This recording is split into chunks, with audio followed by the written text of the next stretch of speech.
the only thing like it out there right now, and we're putting hundreds of thousands of dollars into it, so it's super high quality. Yeah, I'm excited because for the last 8 years I've been speaking about pornography, and this is the first time I've been able to compile all that wisdom into a 21-day course that walks men step by step and gives them the tools and education they need to be free.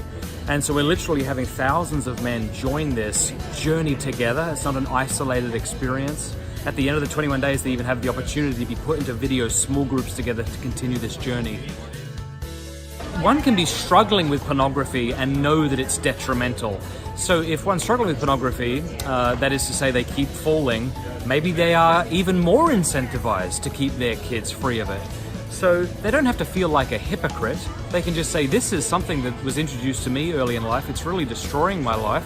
It's making things a lot more bloody complicated than they need to be. I don't want that for my kids. In any place that has the internet, you've got people who are engaging in serious sin.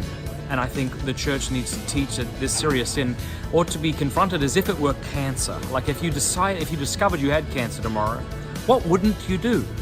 But too often we don't treat it like a serious issue. We treat it like it's not a big deal and I'll do my best.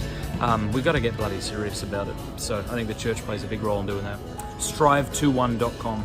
Yeah.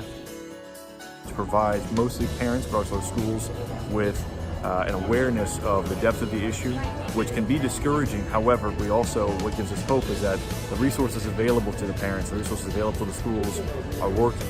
And it's one of the best strategies that exist right now. And so it's a difficult road to navigate right now with the nature of technology and the internet, but what's available now, God has provided some really great answers and some hope for parents. And so our hope is through these efforts that we can get this information and the resources that we now have into the hands of as many parents and schools as possible. cleanheart.online/NOLA.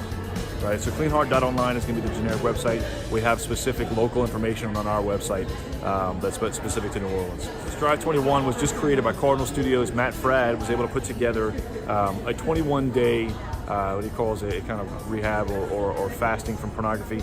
It is by far, I think, one of the best ways to throw a net to people who are just kind of putting their toe in the water, like, I don't like what this is doing to me.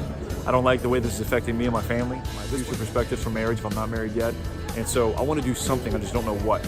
I don't have the courage to go to a group or anything, but like this 21-day, the materials that are available there are going to give me the tools that I need to take the steps that I need to take to get these things. And it's by far really the best that we've seen. We've been able to review it.